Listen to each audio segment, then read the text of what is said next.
कहानियां सिर्फ सुनाने के लिए नहीं होती।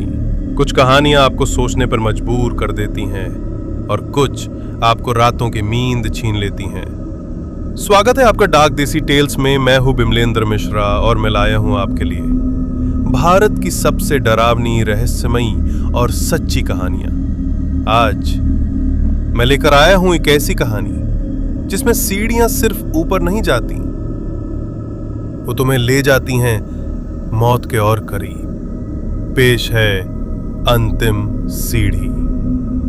तो तैयार हो जाइए डर को महसूस करने के लिए। नेहा एक 23 साल की लड़की दिल्ली के एक ब्रिटिश एरा हेरिटेज ऑफिस में इंटर्नशिप कर रही थी। पुरानी हवेली जैसी बिल्डिंग, ऊंची छतें, मोटी दीवारें, पुराने पंखे जो चलने से ज्यादा आवाज करते थे। लेकिन इस बिल्डिंग में एक मंजिल थी जो सालों से बंद थी, छठी मंजिल। बिल्डिंग के पुराने चौकीदार मिश्रा जी अक्सर कहते थे, छठे माले पे मत जाना बिटिया, वहां सिर्फ दीवारें नहीं, कुछ रुकी हुई आत्माएं भी हैं। नेहा हंस देती थी, अरे ये सब कहानी है चाचा। लेकिन सच कहानी नहीं था। एक शाम की बात है, रात के 9 बज चुके थे। ऑफिस के सब लोग निकल गए थे, लेकिन नेहा रुक गई। उसे एक जरूरी प्रेजेंटेशन तैयार करना था। जब वो फाइल सबमिट करके वापस जा रही थी तो लिफ्ट बंद थी। उसे सीढ़ियों से उतरना पड़ा और वहीं उसकी नजर गई उस छठे माले के दरवाजे पर जो हमेशा बंद रहता था। आज थोड़ा खुला हुआ था। जैसे ही उसने कदम अंदर रखा, ठंडी हवा का झोंका आया। अंदर हर चीज पर धूल जमी थी, पुराने कागज, टाइपराइटर, जले हुए बल्ब और एक बड़ा सा शीशा दीवार पर। लेकिन सबसे अजीब थी एक छोटी सी सीढ़ी जो एक और ऊपर की तरफ जाती थी। अरे ये तो नक्शे में भी नहीं था, नेहा ने सोचा, क्योंकि क्यूरियोसिटी सबसे खतरनाक नशा होता है। वो सीढ़ी चढ़ने लगी। जैसे ही उसने आखिरी सीढ़ी पर कदम रखा, उसकी टॉर्च बंद हो गई। चारों ओर गहरा अंधेरा।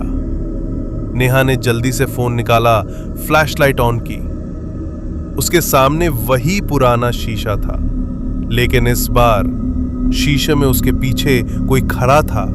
एक औरत सफेद साड़ी में, सिर झुका हुआ, बाल खुले हुए, चेहरा नहीं दिखा। और जैसे ही नेहा ने पीछे मुड़कर देखा, कोई नहीं था। भय का खेल शुरू। नेहा डर गई। वो नीचे भागने लगी, लेकिन उसे एक अजीब बात महसूस हुई। सीढ़ियां खत्म नहीं हो रही थी, वो एक ही जगह बार बार लौट रही थी। 4 बार, 5 बार, वही मोड़, वही दीवार। तभी पीछे से धीमी आवाज आई, तू आ ही गई अंतिम सीढ़ी तक। नेहा ने मुड़कर देखा, वही औरत अब पूरी तरह सामने। उसके चेहरे पर आंखों की जगह सिर्फ गहरे काले गड्ढे थे। वो इतना बड़ा जैसे चीख खींच रही हो। वो भागी। उसका फोन नीचे गिरा। वीडियो रिकॉर्डिंग ऑन थी और कैमरे में बस इतना दिखा, नेहा की चीख और वो परछाई जो उसकी तरफ बढ़ रही थी। अगले दिन सफाई वाले को छठी मंजिल की सीढ़ियों पर फोन मिला। सीसीटीवी में नेहा दिखी थी, ऊपर जाती हुई, लेकिन वो कभी नीचे नहीं आई। नेहा आज तक गायब है और अब छठी मंजिल फिर से बंद कर दी गई है। अब आखिरी सवाल तुमसे है, क्या तुम किसी दिन अंतिम सीढ़ी पर चढ़ने की हिम्मत करोगे?